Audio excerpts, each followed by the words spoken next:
Welcome back to another episode of Bought the Biz. Today we talk about something that makes both of us and maybe everybody just a little bit uncomfortable: pricing. And how do you raise your prices? Ooh, just gives us the heebie-jeebies just thinking about it. It's so hard to ask a customer for more for maybe the same thing. But here we dive into tactics that we use to change our prices, some things that I did in my first year and that made it feel easy for me to ask for higher fees for my services. And hopefully you can learn something from it too, so you're not going to want to miss it. Bought the Biz is a podcast for ETA entrepreneurs who've gone from searching for a business to actually running one. It tells the real story of what happens after the deal closes. The day-to-day, operational, emotional, strategic, and leadership challenges that just don't show up in the highlight reels. The show is story-driven and practical, sharing real experiences from operators along with clear, actionable takeaways you can use in your own business today. I'm Garth Fasano. I'm Christi Loucks. Welcome to Bought the Biz.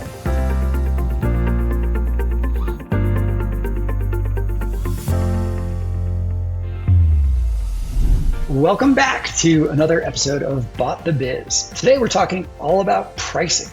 As a small business owner, how do you raise prices? When is it time to change prices? How do you even think about this? How do you communicate it to customers? It is a really scary thing to do.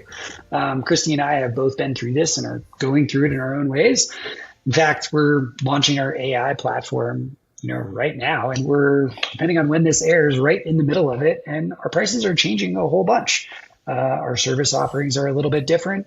And, amazingly, pretty much all of our customers are on board with these shifts. So there are definitely good ways to do it. There are bad ways to do it. And we're all learning together. I think that this is also one of the biggest differences in small business between going down a franchise route and more of an independent route. In a franchise or, a larger, like for the W-2 folks out there, corporate entity, you're going to have a lot more process around this and guardrails. But when you're a small business owner, you can do pretty much anything. So I think, Christi, you've been through a couple of these shifts in your time as an owner and operator. Tell me a little bit about what you've seen and done in your world. Whew. Pricing. This is like, you can see me squirming. I get uncomfortable with pricing conversations. So first of all, why is it uncomfortable? Why do you even have that reaction? Tell me more. Yeah, I don't know. I think because, I think I have that reaction because it's such a sensitive part of a closing, a sale, right? Sometimes you get. Why is it a big deal? I get an email from one of our vendors every 3 months. Hey, the market has changed. Your prices are going up 5% on your next bill. And they don't give a shit what I say about that. Yeah. It's happening and there's nothing I can do. It's so true. Why is it a big deal? Why did they do that? And it's not a big deal. Yet you and I are oh, how can we tell our customers that? I think it's two-part. So one, for me, I think it's a personality flaw. I'm nice. And I would rather take some revenue and shave off maybe what my normal pricing would be to discount it just to have a new client because I want to help and, whatever. So personality flaw. The other part of it too, though, is I think with small business, every dollar counts so much more. And so when you're looking at growth and you're looking at margins and you're looking at all of those factors, I didn't acquire a $10 million business, right? It was doing $1 million in revenue. So every single client is important. It's just a bigger factor maybe than some of these bigger vendors that are I don't really care if you leave, right? There's just a lot more at stake. Mm-hmm. So I think there's a lot more noise in the data when you don't have 1,000 clients, when you've got 5 or 10 clients and you're hey, a 5% price increase, 2% of our customers are going to churn, and we factor that in and we do the math and we make more revenue overall. So it's fine.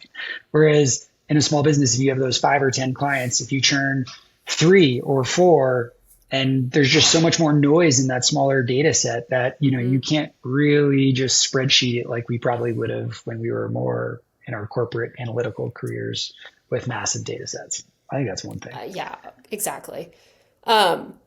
So my pricing journey, when I came into the business that we acquired, the pricing was on it was on a retainer basis, monthly retainer basis primarily, but there were a few different components to the packages where it was like some was consumption based and some was flat fee, like platform kind of retainer. What ended up happening was we started, we kind of saw a trend where we started losing on deals because of the quote complexity of our pricing. Now, there's two ways to interpret that. One, I'm not communicating it well as a seller, or the market is shifting based on other trends or perceptions.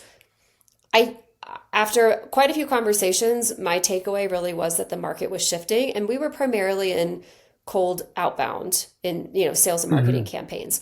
People just had a lot less tolerance for the like nickel and diming on consumption on top of a retainer model, because you had these agencies out there that were either doing like pay per meeting, no $0 other than you pay when you get a booked call, like really, really cheap alternatives that were just skewing the market entirely. Now, one could argue, well, if you're a good salesperson, you never lose on price. Well, again, when you have a 19% interest rate and you have to keep growing to meet your debt payments, and you're still a small business, like it wasn't a risk I was willing to take to just keep losing and losing and losing on these deals. So we ended up changing our model just to be flat retainer and kind of foregoing some of that consumption component. And we did, it definitely helped our sales conversations, and we were able to much more easily close those opportunities. But we did have to shave off some of the kind of upside to our pricing. So it was I think you just hit something that's so important. I mean, we see it because we help so many small businesses with their sales. And then this sort of like logical question that they often ask us through our professional services team is like, what should my pricing be? Should I change my prices? Like, how should I do my packaging? And especially for like a small home services business, their pricing needs to be incredibly simple and easy to communicate over the phone. They typically don't have it on their website. They probably have different packages, different essentially flavors, and they don't really describe them well. So it's all over the phone. And we have had people come in with these crazy complex prices and they sell terribly. And so we actually can give them some advice on how to adjust that into a way that sells more easily. So what you just said, that like outcome-based is incredibly confusing to explain, risky for you as the business owner, and hard to sell. But like having a simple pricing model, I think, is super, super important. And God, makes billing so much better. I mean, the outcome-based, like the business I stepped into had this outcome-based model when I stepped into it, and the billing was completely insane. Was it? How so? Like every 2 weeks, we would have to pull all of the essentially appointments delivered, the prices of those appointments, take a commission on it, put those in invoices in QuickBooks, send that out to 100 plus clients every 2 weeks. Then they would let us know. Sometimes there was like no shows or something like that, or like the prices were changed, and they would give us feedback on that. We would update the invoices, and then they would pay them like after 10 days. And there was sort of like this handshake agreement that was not in the contracts, but was sort of observed, like, oh, if their refunds were good to our clients, and we sort of like give them credits back if something cancels or is charged back, for a period of time. I mean, it was wild, the amount of billing that went through that. And like, we are switching now to a flat fee model in our platform, and it is so simple, so beautiful, so clean. And you can manage your COGS and your whole P&L in a much better way, which is like a whole nother discussion that we'll need to have at some point. Like, as a small business owner, how do you manage the ups and downs of cash flow? But I think one of the interesting things, though, across our 100 clients when I stepped in, there were some pretty big variations in pricing. And one of the things that I can't believe I didn't even go back to this for so long. I mean, now it's 3 years later, and while we're doing this entire other shift, but like, thinking back has reminded me that early on, I was like, this is pretty weird. There's a pretty big difference in some of these contracts with our customers. And some of it's just because this customer signed a contract literally with this company I acquired in like 2010. and it's 2022 when I bought the business. Wow. And they re-signed it and updated the paper when I took over, but they left the rate the same. And we had other customers that were, with the same level of service that had signed a more recent contract and were at a totally different rate. It's like, how do we bring all of these together? And that was something that I should have had no problem asking for, but just never really did. Yeah. Yeah, I think that, I mean, at least what I had to balance, or the trade-off, was our price, like our original pricing, that I sort of inherited, right? That, like, I didn't design that, and it worked really well for the seller. When he ran the business, for the first 7 years of the company, it was actually a great model, and he made a lot of money off of it, which is awesome. But I think I had to look at the math and say, okay, based on our model, we had very similar, like a per meeting charge for like a qualified sales meeting that we helped get booked. We had a data fee based on the number of people we were reaching out to, and we had a platform fee. So 3 different layers. We also billed multiple times because we had the like retainer plus the how many meetings, were they qualified? I mean, same pain point, right? Now, the per meeting kind of fee and the contact data that we were charging for actually was like candy, like what's the phrase? Cherry on top for us. Like, and that's where a lot of upside was, because if we could perform really well, we not only got our kind of base pay, but we got that upside, that call it commission, right? So really, enticing to keep that around, and the pricing was complex, and I did want to simplify. And the other thing too is with that like pay per meeting, what I did find too was that it set expectations around performance that I could not always control, because our service was helping people get sales opportunities. We could only influence what we could influence, though. I didn't own their brand. I didn't own their messaging. I didn't own their value proposition. I didn't own so many factors that went into whether or not this was going to be successful. So if we weren't performing as well as we wanted to for a client, and they weren't paying those per meeting fees, it ultimately created it's like a waste of your time. Yeah, it created this. Well, and it created this negative perception where they're like, "You're failing us," which in reality is like, "Well, there are a lot of factors to unpack here, like Mr. Client. Like, I know you're always right, but you're not." So, it was like trying to find the trade-offs between all of these dynamics to say, what's going to get me revenue, like decent recurring revenue, not put me at a loss in any way, like still keep growing the company, set the right expectations with clients, which is not just pricing, right? But that was like a factor. And it was a lot to consider in all of that. Yep. You had a very similar business model. And I think, what you just described, like if you don't control their website, their brand, their landing pages, their advertising, and the types of leads you're getting, I think you might have been doing some of the lead gen component for them. I'm not 100% sure, but we didn't. So we would sort of get leads and then get paid per booking. And, we were so dependent on the brands that we work for. And so I think that that's a really important thing to consider. And probably, although I think a lot of searchers are probably not in our position or stepping into businesses like this, where it's like where there's very clear outcome-based models and sort of spiky revenue outcomes. Over enough clients, it definitely sort of flattens a little bit.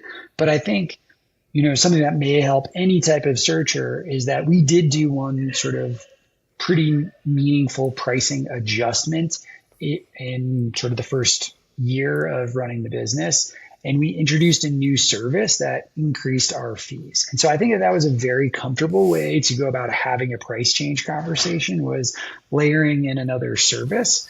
And you might be like, "Hey, Garth, that's a total cop-out. That's not a price change. Like, that's a add-on." But I think that is actually a way that for people probably like you and me that are a little bit more uncomfortable with that, it maybe makes it easier to go about that conversation. There's like the copier study where, people ask to cut the line in front of the copying machine or the printing machine. And if you just use the word because in it, the success rate goes up massively because there's a reason. And so, I think we had a very good reason. The service we provided created another $200,000 of revenue a month across that client group that participated in it. And so I think it was really good, but also we were doing more, so we did increase our fees for that. So I think that was a very appropriate and comfortable way for a lot of people. And as a searcher, you're going to step into these businesses and probably see opportunities like that to create value for your clients. So I would say don't just give it away for free. Make sure you're charging for it because that is the value that you bring. Yeah. And I think that it's, and that's where I joked about like personality flaw. I think that there's I think it does take, at least for me, some self-reassurance and grounding myself in the confidence that what I am offering is worth paying for. And there are a lot of people that are going to try to, swindle you down to the lowest number that they can get because that's what they do. And I think that there is something to be said for really sticking to no, this is what we're doing. It's really valuable. This is what it's worth. And I'm not going to budge to that degree. Absolutely. We're in the middle of this right now and completely agree. We've rolled out our AI platform product and we signed up 26 out of 25 available spots for early adopters, Amazing. Which is awesome. And we gave them some of the best prices we're ever going to give. And then we are giving the next best set of pricing with a pretty reasonable discount to any of our legacy customers that convert. And amazingly, the vast majority are, which is so cool. And then we put our prices on the website and that just is what it is. And there is no negotiation on that. But we're enabling our sales team now with very specific battle cards. These is the value proposition. This is what it is. And I fundamentally believe in the value. Not only is it an amazing service, but I know what the cost is to go do this independently, and it's so much more. So I think that's also part of it. You got to build up the value of what you're doing. And sometimes that's really hard when you're the owner, the seller, and wearing all those hats in it day to day. Yeah. There's one thing I did want to mention too. And I think that also not only just, I guess there's a lot that goes into pricing strategy too. And not just what are we going to charge all the time, but how can we get creative to continue to get the same dollar amount or more, but positioned in a different way. And I do think that that's really important to start thinking through even ahead of time, just getting comfortable with pricing strategies and upsell, quote downsell, but you still end up getting the same amount in your pocket. There's so many different ways to sounds awful. There's so many different ways to get people's money, but it's all about positioning. I haven't actually read it. I don't know if you have. Somebody recommended the Hormozy book. Yeah. Okay. Yeah, it's really good. I skimmed it and I did a quick review. Somebody recommended it to me and I was like, ugh, I am not reading that book. He isn't I'm just not going there. But then I skimmed it and I was like, all right, it's kind of cool. I think it's his recent book, the $100 million money models or something like that. I think it's really good. It shows a lot of things. One of the things that you brought him up, he says over and over to small business owners is you've got to raise your prices. And I think that that's a little bit out of touch with the way this really works. And he does get called out for that sometimes in the Q&A sessions on it. And I don't think he gives us a totally good answer, but he's very right that the way in which you sell things is really important. And in $100 million money offers, he's got here's this crazy complex 9-step methodology on how to sell certain things. And I think it's really, really good. And actually our team on behalf of our clients uses many of those tactics. And I don't think they're sleazy. I don't think they're bad. I think they're just really good in finding a path forward with the client. But the reality is that so few people can actually execute that complex structure because it walks through so many nuanced steps. And so often it's really only in a small business, the actual business owner that has the authority to make those kinds of decisions about how to price, that it's very difficult to roll that out at scale. And so what I actually, and not to talk too much about Rainmaker, but you are kind of teeing me up, is like, this is what we're really trying to solve for small businesses, is that we know exactly how hard this sales process is. And there's so many nuances to it. We actually had a negotiation facilitator come meet with our team, and it looks like he might be joining our board, which is super Awesome. cool. And he helped facilitate negotiation between 192 countries and I think it was 460 something delegates from those countries. And he talked about the specific tactics that he used to help them create this agreement.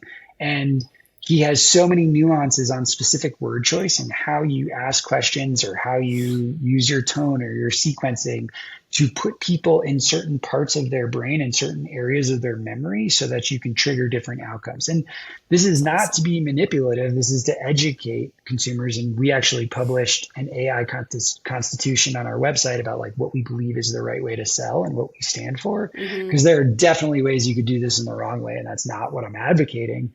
But I think what small businesses really struggle with is meeting people where they're at in the buying journey and giving them the right information at that time. Yeah. All right. Sorry. You totally teed me up. I didn't mean to tee you up, but I'm glad that we had that little chat because I think it's important. And I think I've even learned a few things I remember once I was we were at the end of the year. We had a client that wanted to sign a year-long contract with us. She wanted to go ahead and sign it, but she was like, I don't have budget for this last month to give you. And, maybe a former me would have been like, oh, well, that's a bummer. We'll just wait to sign it in January. But I was like, sign it now. I'll just prorate the month of December across the remaining 12 months and I'll get my money. But you don't have to worry about finding that budget today. So if you can afford 100 extra dollars a month or whatever it equated to be, right, then we're good and we can go ahead and sign it, get started. And I feel fine about that. So it's stuff like that where you just, get creative, think a little bit outside the box. You don't want to get too crazy, but having those kind of levers to pull and knowing what those levers are, I think that's really important for managing small businesses. Absolutely. And then I think that the trick is, as you're scaling, how do you give your team a rule set so they can do that without pulling you in when it's appropriate and pull you in when it is appropriate? Yeah. Because I think the real thing we're all trying to do here as ETA entrepreneurs is build scalable business systems, not just ourselves. And so I think it's pretty easy to do as a single owner operator and make those kinds of decisions, but how do you enable your team to do that is really important. Raise your prices. Everybody raise your prices. Raise your prices. Do it. Yeah.